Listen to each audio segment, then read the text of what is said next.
ಶಿಲ್ಪ ಇದು ಸ್ವಲ್ಪ ಹಾಕ್ತೀಯಾ? ಇದೇನಿದು ಪ್ರದೀಪ್ ಕ್ರಾಸ್? ಡಾಲರ್ ಇದು.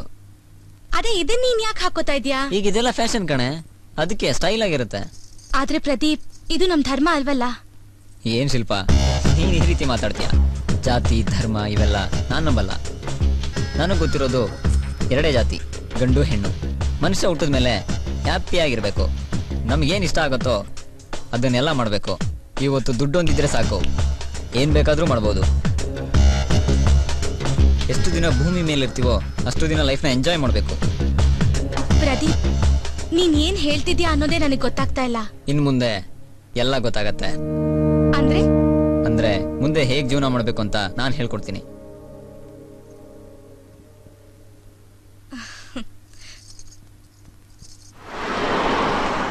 ಶಂಕರ್, ಒಂದ್ ನಿಮಿಷ ಕಾರ್ ನಿಲ್ಸಿ.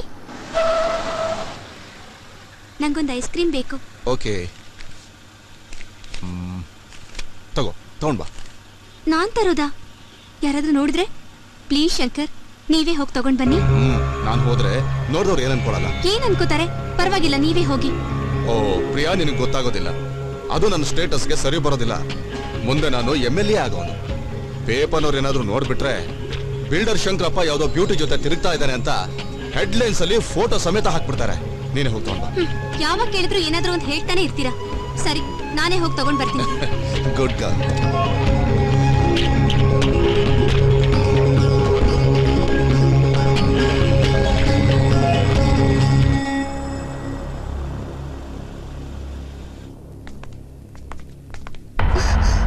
ಪ್ರಿಯಾ, ಚೆನ್ನಾಗಿದೆಯೇನಮ್ಮ? ಹಾ, ಚೆನ್ನಾಗಿದ್ದೀನಿ ಅಣ್ಣಯ್ಯ. ಬಹಳ ದಿವಸ ಆಯ್ತು ನಿನ್ನ ನೋಡಿ. ಇತ್ತೀಚೆಗೆ ಗಾರ್ಮೆಂಟ್ ಬರ್ತಾನೆ ಇಲ್ಲ? ಅದು ನನ್ಗೊಂದ್ ಸ್ವಲ್ಪ ಪರ್ಸನಲ್ ಕೆಲಸ ಇತ್ತು ಅಣ್ಣಯ್ಯ. ನೀವ್ ಹೇಗಿದ್ದೀರಾ? ನಂದೇನಮ್ಮ, ನಡೀತಾ ಇದೆ. ಅದೇ ಗಾರ್ಮೆಂಟು, ಅದೇ ಕೋರ್ಟು, ಅದೇ ಕೈತುತ್ತು, ಅದೇ ಹೋರಾಟ. ಆದ್ರೆ ಒಂದು ಬೇಜಾರು. ಏನಣ್ಣಯ್ಯ? ದಿನ ಸಿಗೋ ಕೈತುತ್ತಲ್ಲಿ ಒಂದು ಕೈತುತ್ತು ಕಮ್ಮಿ ಆಯ್ತು ಅಂತ. ಯಾರಮ್ಮ ಅದು? ಅದು ಅವ್ರ ನಮ್ಮ ಅಂಕಲ್. ಅಂಕಲ್? ಅಂಕಲ್ ಅಂದ್ರೆ ಚಿಕ್ಕಪ್ಪನೂ ಆಗತ್ತೆ, ಮಾವನೂ ಆಗತ್ತೆ. ಅದ್ರಲ್ಲಿ ಯಾವ ಅಂಕಲ್ಲು? ಸರಿ, ಗೊತ್ತಾಯ್ತು ಬಿಡು. ನೋಡಮ್ಮ, ಈ ಇಂಗ್ಲಿಷ್ನವರು ಬಹಳ ಬುದ್ಧಿವಂತರು. ಒಂದು ಪದಾನ ಯಾವ ರೀತಿ ಬೇಕಾದ್ರೂ ಅರ್ಥ ಮಾಡ್ಕೋಬಹುದು. ಕಸಿನ್ ಅಂದ್ರೆ ಮಾವನ್ ಮಗ ಆದ್ರೂ ಆಗ್ಬಹುದು, ಇಲ್ಲ ಚಿಕ್ಕಪ್ಪನ ಮಗ ಆದ್ರೂ ಆಗ್ಬಹುದು. ಹುಡುಗ ಹುಡುಗಿಗೆ ಐ ಲವ್ ಯು ಅಂತ ಹೇಳ್ದ ಅಂತ ಇಟ್ಕೋ. ಹುಡುಗಿ ಏನಾದ್ರೂ ಸಿಟ್ಟು ಮಾಡ್ಕೊಂಡ್ರೆ ಐ ಲವ್ ಯು ಸಿಸ್ಟರ್ ಅಂತ ಹೇಳಿ ಎಸ್ಕೇಪ್ ಆಗ್ಬಿಡ್ತಾರೆ. ಈ ಲವ್, ಅಂಕಲ್ಲು, ಕಸಿನು ಈ ಪದಗಳಿಗೆ ಎಷ್ಟೊಂದು ಅರ್ಥ ಇದೆ ಅಲ್ಲ. ಓಕೆ, ನನಗೆ ಗೊತ್ತಾಯ್ತು ಬಿಡು. ಎಲ್ಲೋ ಒಂದ್ ಕಡೆ ನೀನ್ ಚೆನ್ನಾಗಿರು. ಪ್ರಿಯಾ, ಒಂದ್ ಮಾತ್ ನೆನ್ಪಿಟ್ಕೋ. ಹೆಣ್ಮಕ್ಳ ಜೀವನ ಐಸ್ ಇದ್ದ ಹಾಗೆ. ಅದು ಮನೆ ಅನ್ನೋ ಫ್ರಿಜ್ ಅಲ್ಲಿ ಇದ್ದಾಗ ಮಾತ್ರ ಗಟ್ಟಿಯಾಗಿರುತ್ತೆ. ಹೊರಗಿನ ಪ್ರಪಂಚಕ್ಕೆ ಬಂದ್ರೆ ಕರಗು ಹೋಗುತ್ತೆ. ಈ ದುನಿಯಾ ತುಂಬಾ ಕೆಟ್ಟದ್ದು. ಹುಷಾರ್. ನಿಮ್ಮ ಅಂಕಲ್ ಕಾಯ್ತಿದ್ದಾರೆ, ಹೋಗ್ಬಾ.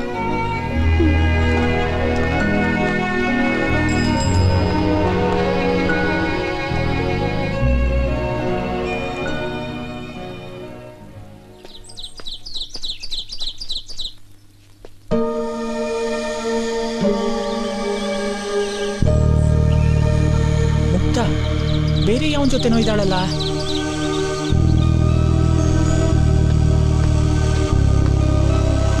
ಪ್ರಶಾಂತ್ ಬಾಯ್ಲಿ ಏನ? ಮುಕ್ತಾ ಪಾರ್ಕಲ್ಲಿ ಯಾರ ಜೊತೆನೋ ಲವ್ ಮಾಡ್ತಿದ್ಲು. ಏನಂದ್ರೆ ಲವ್ ನಿಜ ಹೇಳಿದ್ರೆ ನಂಗೆ ಹೊಡಿತೀಯ ನೀನು?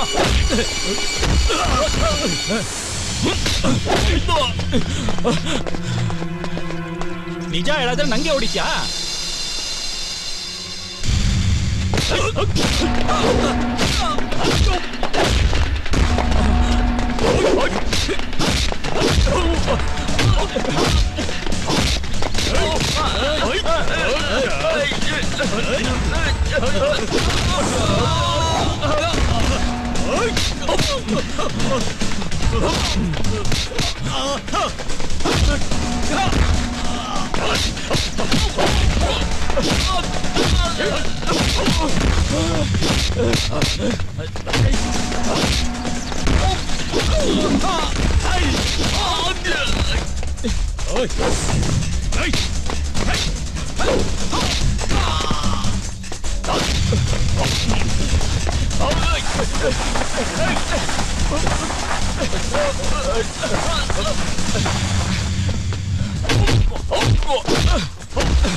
ಯಾಕ್ರು ಹೀಗೆ ಕಿತ್ತಾಡ್ತಾ ಇದ್ದೀರಾ? ಇಲ್ಲ ಅಣ್ಣಯ್ಯ, ನನ್ ಮುಕ್ತ ಪಾರ್ಕ್ ಅಲ್ಲಿ ಇದ್ಲು ಅಂತ ಏನೇನ ಮಾತಾಡ್ತಾನೆ ಇವನು. ಇವನ್ ಕಷ್ಟದಲ್ಲಿರ್ಬೇಕಾದ್ರೆ ಎಷ್ಟು ಹೆಲ್ಪ್ ಮಾಡಿಲ್ಲ ನಾನು ಇವನ್ಗೆ. ನೀನ್ ನನ್ ಮುಕ್ತ ಬಗ್ಗೆ ಮಾತಾಡ್ತೀನ? ಸುಮ್ಮನೆ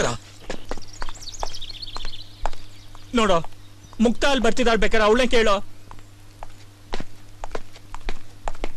ಮುಕ್ತ, ಈಗ ಎಲ್ಲಿಂದ ಬರ್ತಾ ಇದೆಯಾ ಅಂತ ಈ ನನ್ ಮಗನ್ ಕೇಳು. ಮನೆಯಿಂದ. ಈಗ ನೀ ಪಾರ್ಕ್ ಅಲ್ಲಿ ಇರ್ಲಿಲ್ಲ, ಸುಳ್ಳು ಯಾಕೆ ಹೇಳ್ತಿದೀಯಾ? ಸಂತೋಷ್, ಯಾಕೋ ಈ ತರ ಮಾತಾಡ್ತಿದ್ಯಾ? ಅದು ನಾನು ಪಾರ್ಕ್ ಅಲ್ಲಿ ಇರೋದ. ಈಗ ಸ್ವಲ್ಪ ಹೊತ್ತು ಮುಂಚೆ ಯಾವನ್ ಜೊತೆನೋ ಇದ್ದೆ, ನಾನು ನೋಡಿದೀನಿ. ಮುಚ್ಚ ಬಾಯಿ. ಏಯ್ ಬಿಡ. ಏಯ್, ಅವಳು ಪಾರ್ಕ್ ಅಲ್ಲಿ ಇರೋದು ನೀನ್ ನೋಡಿದ್ಯಾನೋ? ಏನಾದ್ರೂ ಪ್ರೂಫ್ ಇದೆಯೇನೋ? ಫೋಟೋ ಗಿಟ ತೆಗ್ದಿದ್ಯಾ ಏನೋ? ಪಾಪ ಅವನು ಬೆಳಗಿರೋದನ್ನೆಲ್ಲ ಹಾಲು ಅಂತ ನಂಬೋನು. ಇದು ಸತ್ಯ ಹರಿಶ್ಚಂದ್ರನ್ ಕಾಲ ಅಲ್ಲ.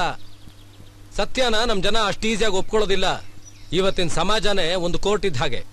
ಅಲ್ಲಿ ಯಾವುದೇ ಸತ್ಯ ಹೇಳ್ಬೇಕು ಅಂದ್ರೂ ಅದಕ್ಕೊಂದು ಪುರಾವೆ ಇರ್ಬೇಕು. ಗೊತ್ತಾಯ್ತೇನೋ? ಏಯ್ ಆಯ್ತಲ್ಲ, ಇನ್ನೇನು? ಹೋಗಮ್ಮ, ಹೋಗು. ಏಯ್ ಹೋಗ್ರ, ಕೆಲ್ಸ ನೋಡ್ಕೊ ಹೋಗ್ರ. ಹೋಗಲ್ಲ. ನೋಡ್ಸಂತು, ಯಾವ ಮಾತನ್ನ ಎಲ್ಲಿ ಯಾವಾಗ ಬಳಸ್ಬೇಕು ಅನ್ನೋದನ್ನ ಕಲ್ತ್ಕೊ. ಒಬ್ಬ ಸ್ವಾಮೀಜಿ ಹತ್ರ ಒಬ್ಬ ಭಕ್ತ ಬಂದು, ಸ್ವಾಮೀಜಿಗಳೇ, ನಾನ್ ಜಪ ಮಾಡುವಾಗ ಭಂಗಿ ಸೇದ್ಬೋದಾ ಅಂತ ಕೇಳಿದ್ನಂತೆ. ಅದಕ್ಕೆ ತಪ್ಪು ತಪ್ಪು, ಅದ್ ಮಹಾ ತಪ್ಪು ಅಂದ್ರಂತೆ. ಅದೇ ಇನ್ನೊಬ್ಬ ಭಕ್ತ ಬಂದು, ಸ್ವಾಮೀಜಿಗಳೇ, ನಾನ್ ಭಂಗಿ ಸೇದುವಾಗ ಜಪ ಮಾಡ್ಬೋದಾ ಅಂತ ಕೇಳಿದ್ನಂತೆ. ಓಹೋ, ನೀನ್ ಯಾವಾಗ ಬೇಕಾದ್ರೂ ಜಪ ಮಾಡ್ಬೋದು ಅಂದ್ರಂತೆ. ಹಂಗೆ ಯಾವ ಮಾತನ್ನ ಹೇಗ್ ಬಳಸಿದ್ರೆ ಒಳ್ಳೇದಾಗತ್ತೆ ಅಂತ ತಿಳ್ಕೊ. ಈಗೆಲ್ಲ ನಿಂಗೆ ಅರ್ಥ ಆಗಿರ್ಬೇಕಲ್ಲ? ಸರಿ, ಹೋಗು.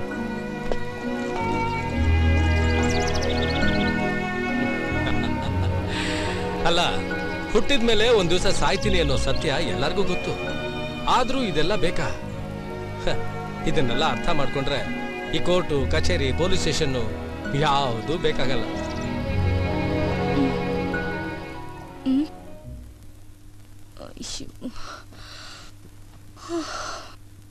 ಎಲ್ಲಿ ಹೋದ?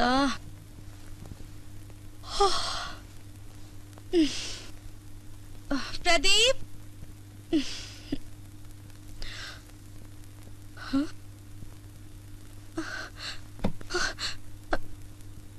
ಪ್ರದೀಪ್, ಎಲ್ಲಿ ಹೋದ? ಅಯ್ಯೋ, ನನ್ನ ತಾಳಿ. Pradeep, shoe.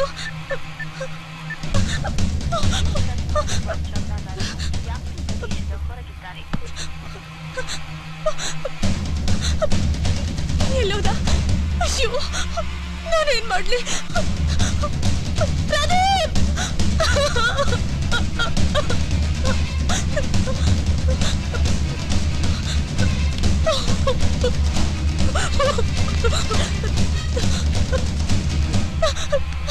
Pradeep, Pradeep. Madam, madam, ತಿಂಡಿ ತಗೊಳ್ಳಿ. ನನಗೇನು ಬೇಡ. ಇರ್ಲಿ, ತಿನ್ನಿ ಮೇಡಮ್. ನೀವೇನು ತಿಂದೇ ಅಲ್ಲ. ನೋಡಿ ಮೇಡಮ್, ನೀವೆಷ್ಟೇ ಹತ್ಕೊಂಡು ಕೂತ್ಕೊಂಡ್ರು ಏನು ಪ್ರಯೋಜನ ಇಲ್ಲ. ನಮ್ ಲಾಡ್ಜಲ್ಲಿ ಈ ತರ ಕೇಸ್ಗಳನ್ನ ಬಹಳ ನೋಡ್ಬಿಟ್ಟಿದೀನಿ. ಗಂಡ ಹೆಂಡತಿ ತರ ಬರ್ತಾರೆ, ಗಂಡ ಹೊರಗೋದ್ರೆ ಮತ್ತೆ ವಾಪಸ್ಸೇ ಬರೋದಿಲ್ಲ. ಅವ್ರದ್ದೇನಿದ್ರು ಪಿಕಪ್ ಮಾಡೋದು ಅಷ್ಟೇ ಮೇಡಮ್. ಕೆಲಸ ಮುಗಿದ್ಮೇಲೆ ಪ್ಯಾಕಪ್ ಮಾಡೋದು. ಎಲ್ಲ ನುಣ್ಣು ಜೋಡ್ಸ್ಕೊಂಡು ಹೋಗಿದ್ದಾನೆ. ಇನ್ನ ಅವನ್ ಬರಂಗ್ ಕಾಣಲ್ಲ ಮೇಡಮ್. ನೋಡಿ ಮೇಡಮ್, ನಿಮ್ ಕಷ್ಟ ನನ್ಗೆ ಅರ್ಥ ಆಗುತ್ತೆ. ನಾನೇನ್ ಮಾಡಕ್ಕಾಗತ್ತೆ ಹೇಳಿ? ಹಬ್ಬಬ್ಬ ಅಂದ್ರೆ ನಾನು ಊಟ ತಿಂಡಿ ಕೊಡಿಸ್ಬೋದು ಅಷ್ಟೇ. ಆದಷ್ಟು ಬೇಗ ನಿಮ್ಮ ಮನೆಯವ್ರನ್ನ ಕರೆಸಿ ರೂಮ್ ಬಿಲ್ ಸೆಟ್ಲ್ ಮಾಡ್ಕೊಂಡು ಹೋಗಿ. ನನಗೆ ನನ್ ಕಡೆಯವರು ಅಂತ ಯಾರು ಇಲ್ಲ. ನಿಮ್ದಮ್ಮಯ್ಯ ಅಂತೀನಿ. ಹೇಗಾದ್ರೂ ಮಾಡಿ ನನ್ನ ಇಲ್ಲಿಂದ ಕಳಿಸ್ಕೊಡ್ತೀರಾ? ನೋಡಿ, 100-500 ಆಗಿದ್ರೆ ಹೇಗಾದ್ರೂ ಅಡ್ಜಸ್ಟ್ ಮಾಡ್ತಿದೆ. ನಿಮ್ ಬಿಲ್ ಆಗಿರೋದು 7,000 ರೂಪಾಯಿ. ಇದಕ್ಕಿರೋದು ಒಂದೇ ಉಪಾಯ. ನಿಮ್ಮನ್ನ ಪಕ್ಕದ ರೂಮ್ ಅವರೊಬ್ರು ಇಷ್ಟಪಟ್ಟಿದ್ದಾರೆ. ನೀವು ಹೂ ಅಂದ್ರೆ ಅವರ ರೂಮ್ ಬಿಲ್ ಕಟ್ಟಿ ನಿಮ್ಮನ್ನ ಹೊರಗಡೆ ಹೋಗೋ ವ್ಯವಸ್ಥೆ ಮಾಡ್ತಾರೆ. ಮತ್ತೆ ನಿಮ್ ಗಂಡ ಬಂದ್ರು ಅಂತ ತಿಳ್ಕೊಳ್ಳಿ. ಇಲ್ಲ, ನಾನಂತವಳಲ್ಲ. ಅಗ್ನಿ ಸಾಕ್ಷಿಯಾಗಿ ತಾಳಿ ಕಟ್ಟಿಸ್ಕೊಂಡು ಮದ್ವೆ ಆಗಿ ಗಂಡನ ಜೊತೆ ಬಂದೋಳು. ಕೈ ಹಿಡಿದು ಕಾಪಾಡ್ಬೇಕಾದವನೆ ಕೈ ಕೊಟ್ಟು ಹೋದ್ರೆ ನಾನು ಏನ್ ಮಾಡ್ಲಿ? ನಾನು ಎಲ್ಲಿಗೆ ಹೋಗ್ಲಿ? ನೋಡಿ ಮೇಡಮ್, ನಿಮ್ ರೂಮ್ ಬಿಲ್ ಬ್ಯಾಲೆನ್ಸ್ ಇರೋ ವಿಷಯ ನಮ್ ಬಾಸ್ ಗೊತ್ತಾದ್ರೆ ಅಷ್ಟೇ, ಮುಗೀತು. ನಮ್ ಬಾಸ್ ಒಬ್ರೆ ಯಾವತ್ತು ತಿನ್ನಲ್ಲ ಮೇಡಮ್. ತಾವು ತಿಂದು ಎಲ್ರಿಗೂ ಹಂಚಿ ಉಳಿದ್ರೆ ಮಾರ್ಬಿಡ್ತಾರೆ. ಅವ್ರೊಂಥರ ಕಲಿಯುಗದ ದಾನಶರ ಕರ್ಣ ಇದ್ದಂಗೆ. ನೀವು ನೋಡೋಕೆ ಬುದ್ಧಿವಂತರ ತರ ಕಾಣಿಸ್ತೀರಾ. ಯೋಚನೆ ಮಾಡಿ, ನಾನಿನ್ ಬರ್ತೀನಿ. ಅಯ್ಯೋ ಅಯ್ಯೋ